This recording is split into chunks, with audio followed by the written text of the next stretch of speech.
Earlier, I've talked about enzymatic digestion. So this part belongs to the digestion lecture. We've talked about three different lumens in the gastrointestinal tract: oral cavity, stomach, and intestines.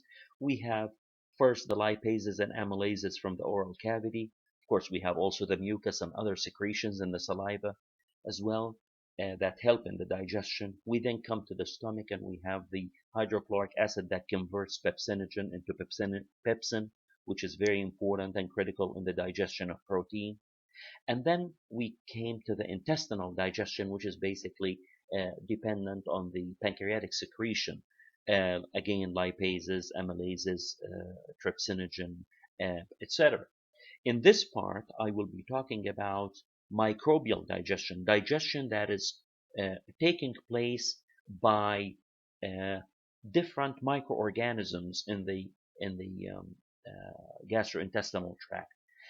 And so in this topic, I will talk about what is fermentation. So it's a definition of fermentation, and then what's the requirement for this type of digestion, and where is it located, where does it occur, where does it take place, and then I will finally talk about the products of this type of digestion.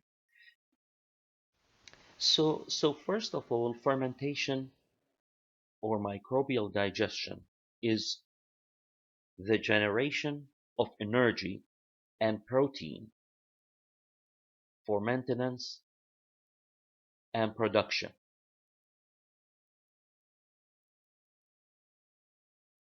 in an anaerobic environment. Okay, so I need to produce energy and protein for maintenance and production, milk production, meat production, etc. Growth, basically. In an anaerobic environment, an environment that does not require oxygen. In an environment that does not require oxygen.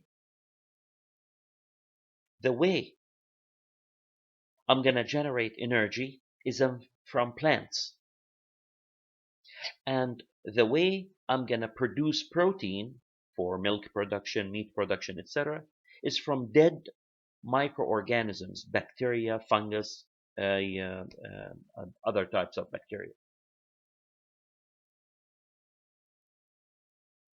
The way we're going to produce the energy and the protein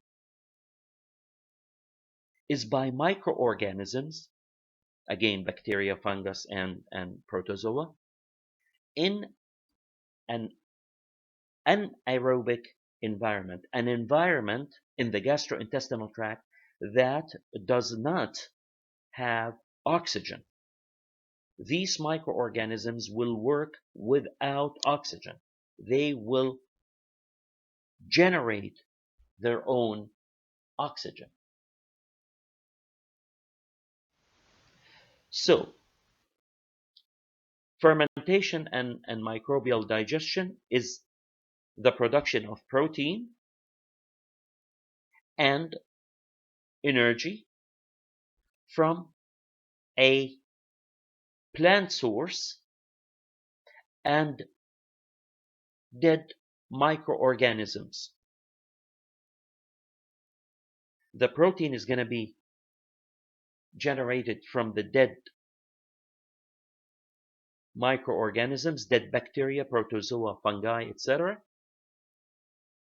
And when they are dead, they will be digested in the intestine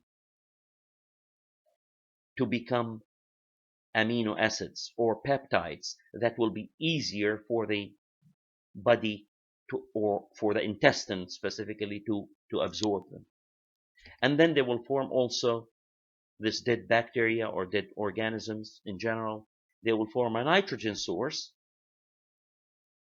which will also generate ammonia and urea. which is also another source of protein. So this is the protein part. Now the dead bacteria and the dead fungus and the dead protozoa are good sources of proteins because their numbers are extremely high in the gastrointestinal tract. And I will say later what parts of the gastrointestinal tracts have these microorganisms. Plants, on the other hand, is a very good source of energy. They produce glucose and volatile fatty acids, VFA, glucose and volatile fatty acids.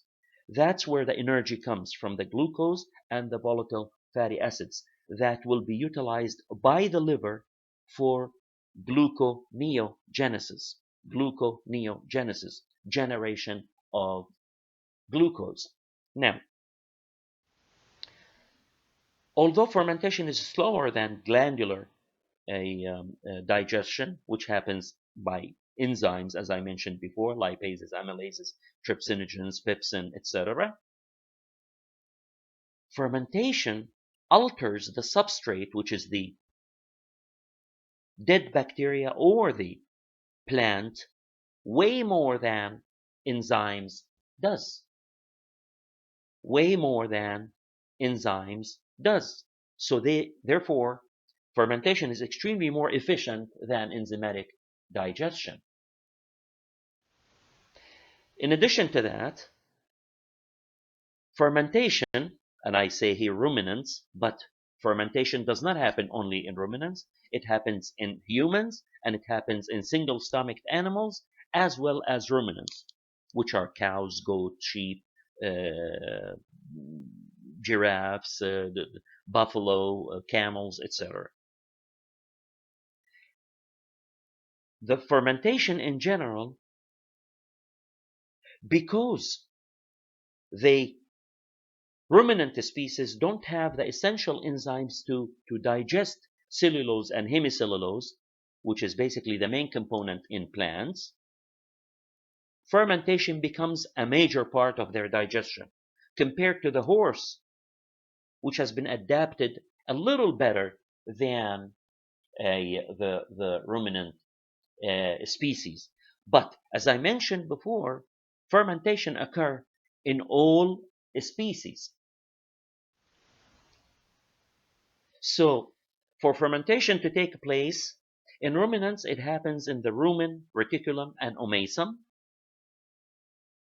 in the three parts of the foregut in ruminants, and in the non-glandular stomach in horses and pigs, and in the large intestine, cecum and colon, in all animals, including the human species. So in ruminants, fermentation happens in rumen, reticulum, omasum. In the horse and the pig, fermentation takes place in the non-glandular stomach. In all species, fermentation also occurs in the large intestine, in the cecum, and in the colon.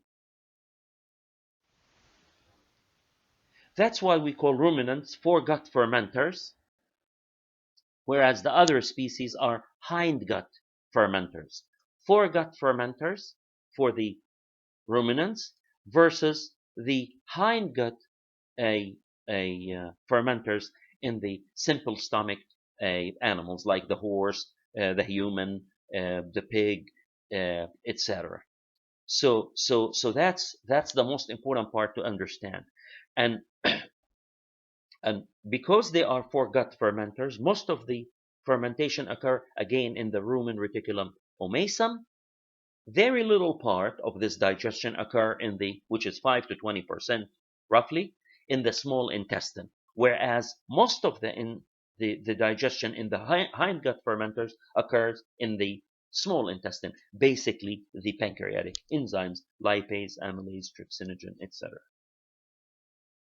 So we have foregut fermenters, these are the ruminants. We have hindgut fermenters, other species and single stomach and animals as well as humans.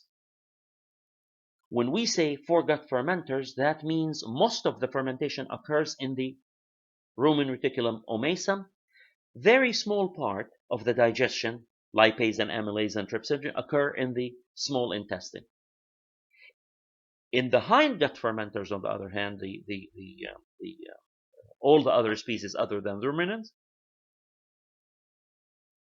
the majority of the digestion occurs in the small intestine. This is a very important distinction, and because of this, the type of energy and protein production differs between these species. So, for example, 70% of energy production comes from microbial fermentation versus 90% of protein comes from protein that is coming from dead bacteria and microorganisms. Now, if you look at the location of what's happening here in the gastrointestinal tract, you will see that the energy production occurs by substances or molecules, and we'll talk about it in a second, that are absorbed from the rumen to the blood to the liver. And there in the liver, that's where the gluconeogenesis or the formation of glucose energy basically take place. Whereas a protein production occurs mostly in the small intestine. The dead bacteria will be washed toward the small intestine from the abomasum, the real or the glandular stomach. I don't want to use the word real stomach. All of them are real stomachs. We will call that glandular stomach more appropriately. And then so all of the dead organisms are washed from the abomasum into the small intestine. That is where the digestion of this bacteria takes place, again with lipase, amylase, and trypsinogen, and they are converted into amino acids. Again, the building blocks of protein digestion. And that's where they are absorbed from the small intestine. So the energy production occurs from the rumen to the blood to the liver. Protein, on the other hand, in the small intestine. This is a very important distinction that we need to remember. And again, these numbers are based on the high numbers of microorganisms in ruminants. Let's see how this basically plays a role. So in ruminants, we have 20 to 50 billion bacteria in the rumen and the omesum and reticulum, especially in the rumen. Protozoa, we have 200 to 500,000. We have also fungi, and the protozoa here eats the bacteria because it's larger than the bacteria. They eat the bacteria and they store glycogen. Now, this is a symbiotic relationship. So basically, they use each other. The dead eats so it can grow and produce more, and it dies and it produces more, and so on and so forth. So it's a symbiotic relationship. This is the way this bacteria works, because if they keep growing and growing and growing and growing and growing, after a while the whole rumen becomes bacteria and protozoa and fungi or fungus, which is not the case because it's a symbiotic relationship. When they get older, they get eaten by the younger. They grow, they die, they eat again, they eat more, and so on and so forth. So to produce more, and that's how the process or the cycle takes place. Now, what are the requirements then for fermentation? What do we need to actually get fermentation products? Okay, in order for us to get a fermentation end product, again, you have to always remember two things for the fermentation. What do I need? from fermentation? What does the cow need from fermentation? What does the horse need from fermentation? What does the pig need from fermentation? What's the end product? The end product, always remember these two words: protein and energy. Protein and energy. Protein is going to be from dead microorganisms. Dead microorganisms. Energy is going to be from plant substrate. A plant substrate. Plant that is altered by these microorganisms to produce energy at the end. Again, two things I want you to remember. The energy will be taken from the rumen, so rumen, blood, liver, whereas the protein will be taken from the dead bacteria or organisms in the small intestine. So the location for these two end products are different. Okay.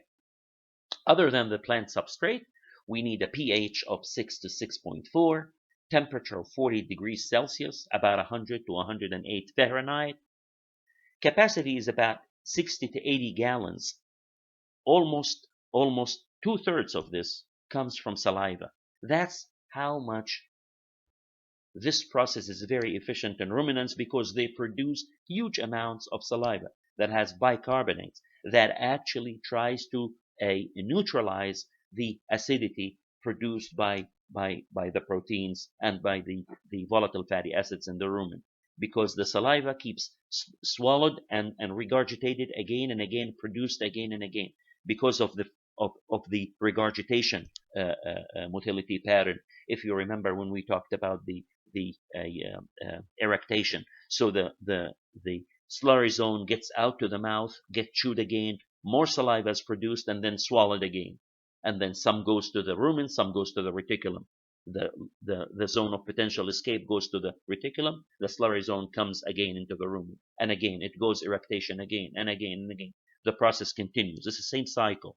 Okay, so this is a very important thing that we need to remember.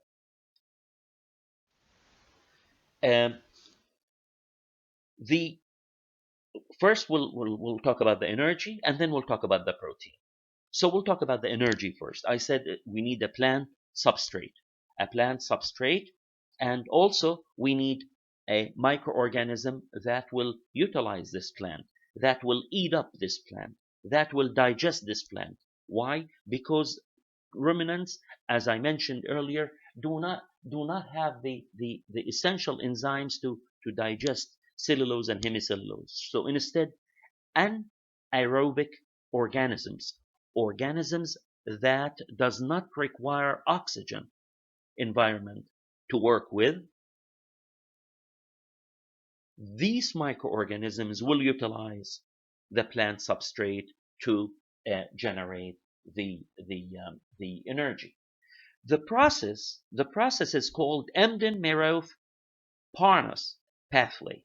The Embden-Merov-Parnas pathway. They even received Nobel Prize for that. Anaerobic fermentation and generation of energy, ATPs, and all things like that. So in very simple terminology, the Embden-Merov pathway is all kinds of sugars, hexoses. Hexose is 6 carbon sugars or carbohydrates, okay, produce pyruvate. During this process, 2 ADP are generated and 2 NADPHs are being reduced. I want you to remember here that the energy produced here is not for the host. It's not utilized by the ruminant. It's utilized by the bacteria to produce more. Now, at the end of this, the energy will go and produced by the liver through absorption of the end product of the Embden-Merov pathway, which is volatile fatty acids. So we put sugars or we put carbohydrates. This carbohydrates will produce pyruvate. At the end of the pyruvate reduction, the chemical reaction, oxidation reduction reactions, we will generate a volatile fatty acid. This volatile fatty acid that we talked about here will be absorbed by the ruminal wall into the blood supply, goes into the liver, and in the liver it will be utilized for gluconeogenesis, formation of glucose or formation of energy production.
The three volatile fatty acids are acetate, propionate, and butyrate. Acetate, propionate, and butyrate. These are the main volatile fatty acids that are produced. Now, if the acetate is produced more than what is needed or what is required, it will produce what we will call metabolic acidosis. Metabolic acidosis. Propionate is a very efficient volatile fatty acid that produces lactate, lactoses, lactate. Butyrate produces lots of ketone buddies. So depending on the case that you're trying to diagnose, metabolic acidosis, lactoses, or ketone buddies, accumulation of ketone buddies, you will know basically what volatile fatty acids has been produced more than the needed amounts. Now, when the bacteria produces these volatile fatty acids, now they enter two pathways in the microorganisms. The two pathways in the microflora or the microorganisms in the rumen, reticulum, omasum, or in the hind gut in the single stomach species are methanogenic pathway and a randomized pathway. Methanogenic pathway, a pathway that produces methane as the predominant gas, and a randomized pathway. Now, the methanogenic pathway, or they call it the acetic acid pathway, produces acetic acid and butyric acids are the main substrates for this pathway. The randomized pathway, on the other hand, utilizes more propionic acid. So two pathways produces the energy. Remember, the end product of the plant fermentation is production of energy through production of volatile fatty acids. These volatile fatty acids are digested first by microorganisms in an anaerobic condition. Okay? Now, producing at the end acetic acid, propionic acid, and butyric acid. The acetic acid and butyric acid enters an acetic acid pathway, also known as the methanogenic pathway. The propionic acid enters a randomized pathway. These pathways are in the bacteria, in the microorganisms, in the microorganisms. Again, the main part is to produce basically volatile fatty acids in order for you to produce energy after that. This is a summary of what is being produced, and the hexoses produce pyruvate. Pyruvate produces 2 ATP that's not utilized for the cow. Instead, it's utilized by the microorganisms, and they produce at the end volatile fatty acids, which are acetate, butyrate, propionate. Now, the table in the middle shows how many ATPs, how much energy is produced by each of these volatile fatty acids. For example, ATP is produced by 2 acetate are 4 ATPs. From 1 butyrate is a 3. From 2 propionate is a 4, and so on and so forth. Now, these volatile fatty acids, the energy that are produced after that will be entering a methanogenic pathway and a randomized pathway. Methanogenic pathway and the randomized pathway. Now, methane is a toxic gas. So we have to have a balance. Because methane is toxic, we have to have a balance not to produce it more than what we need it for. And so what we have is we have food that will inhibit methane production. And these food are starch, grain, high starch, high grain, finely grinded food, pelleted food, and then high food intake will produce also large amounts of methane, So that's very important to remember. So we have to keep the balance in order for us not to produce more methane because it's going to be toxic. Now the volatile fatty acids that we produced, again, as I mentioned earlier, the volatile fatty acids will be absorbed from the rumen to the blood to the liver. In the liver, that's where the gluconeogenesis will take place. They will generate glucose, basically. So no glucose, unlike the other animals as well as humans, no glucose reaches the body by the small intestines. In humans, in horses, and others, the glucose is basically reach the different systems through absorption from the small intestine, just like what I mentioned in the digestion process of carbohydrate. Amylases will digest it all the way to glucose, galactose, and fructose, and we have certain protein carriers to get it inside the enterocyte in the intestinal wall, and then we'll get it to the blood vessel by another protein carrier. In cows, no, this does not happen. The rumen to the blood to the liver, this is the pathway by which glucose will be produced in the liver. It's not going to be produced in the intestine. what's going to be produced in the rumen is going to be volatile fatty acids.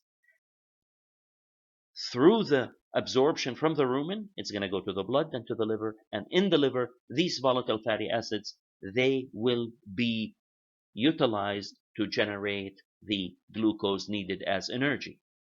Now, we will talk about these energy sources in a second. Now, so the acetate will be used for muscles and for fats and milk production, 60% of it, basically. And mostly roughage is the main source of acetate. Propionate, on the other hand, goes to the liver and 20% and participate in the gluconeogenesis for generation of glucose. And this we can get from high concentrates. Again, it's the main source of lactate, as I mentioned earlier. Butyrate is from fat, and 20% basically, and it's energy to the rumen and less for the milk. Okay, and it's, again, I mentioned that earlier, it's a source of ketone bodies. So these are the three main volatile fatty acids and how they are being utilized for the ruminant. Acetate will be for muscle, fat, and milk. Propionate in the liver for glucose generation, and butyrate from fat. This is very important. So these are the nutrients, basically, that will be utilized by the ruminant. Acetate, propionate, and butyrate, the volatile fatty acids essential for energy, muscle growth, fat, and milk production as well. Again, would like to continue to mention that the balance must be maintained so you won't have increase in these volatile fatty acids. Sometimes when you have bloat, sometimes when you have vagal indigestion, sometimes when you have TRP, traumatic reticulopericarditis, you have the rumen does not move, the motility of the rumen is inhibited. Therefore, the amount of these volatile fatty acids starts to increase.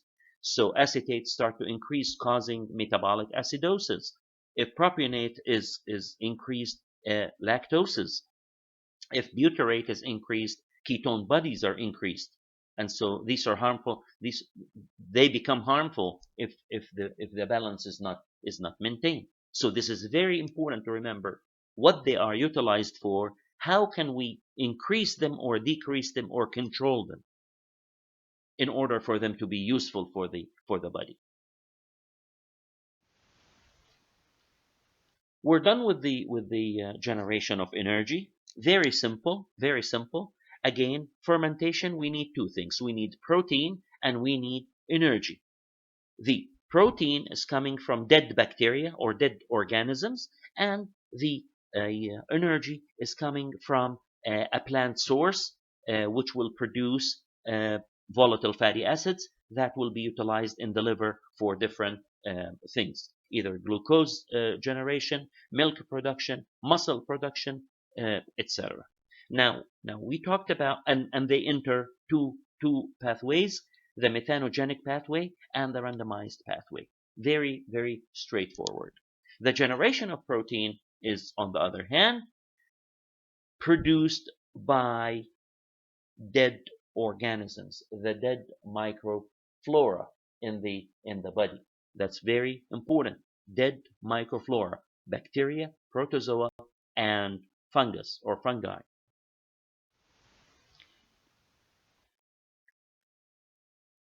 As mentioned earlier, the dead organisms are digested in the glandular stomach, in the abomasum, and they are washed into the small intestine to be digested even more, to become amino acids, to be the end product for protein digestion. Bacteria will be digested both in the glandular stomach and washed into the small intestine, upper small intestine, where they will be digested even more with enzymes. And after digestion with enzyme, they become single amino acids, not dipeptides, not two peptides together, not tripeptides, but single amino acids. And there they will be absorbed by the small intestine to be utilized by the body. So glucose is produced in the liver, but through absorption of the volatile fatty acids from the ruminal wall to the bloodstream to the liver. Protein, on the other hand, is not. It's produced in the small intestine, absorbed in the small intestine, and then utilized and generated by the liver. There are other sources of proteins other than the dead microorganisms. I said 60% of the protein is basically from dead microorganisms or microflora. What's the rest? The rest of protein is coming from carbohydrates, nitrites, urea, ammonia, and all of these three substrates participate in the synthesis of both microbial proteins as well as proteins that are utilized by the host. Now, the urea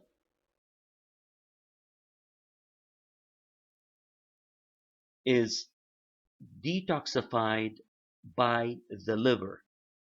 So it's produced by the fermentation process by the bacteria, and it's absorbed from the rumen. It goes into the liver after the bloodstream, and in the liver it gets detoxified and produces more protein, and some of it will be secreted in the urine and some of it will be secreted in saliva, and this happens only in ruminants. The protein digestion, I mentioned it's digested by the glandular stomach and the small intestine. It's also digested by microbial endopeptidases, trypsin-like endopeptidases. These are the enzymes from the microorganisms that digest the microorganisms themselves, the dead microorganisms, to produce amino acids, dipeptides, and tripeptides that will be washed toward the small intestine to be absorbed by the small intestine and go to the liver to make protein.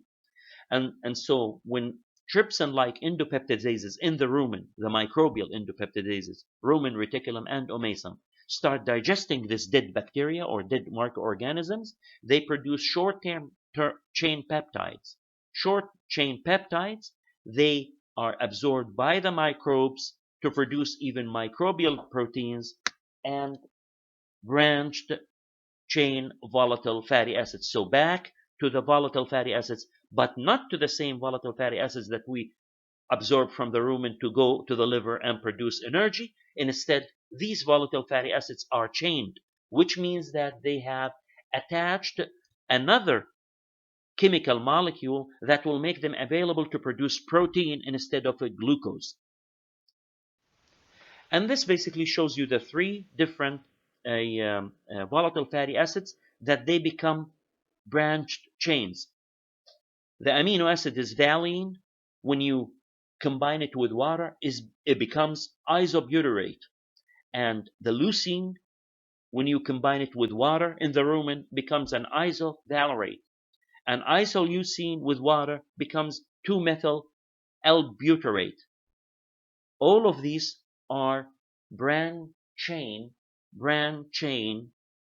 amino acids, branch chain amino acids.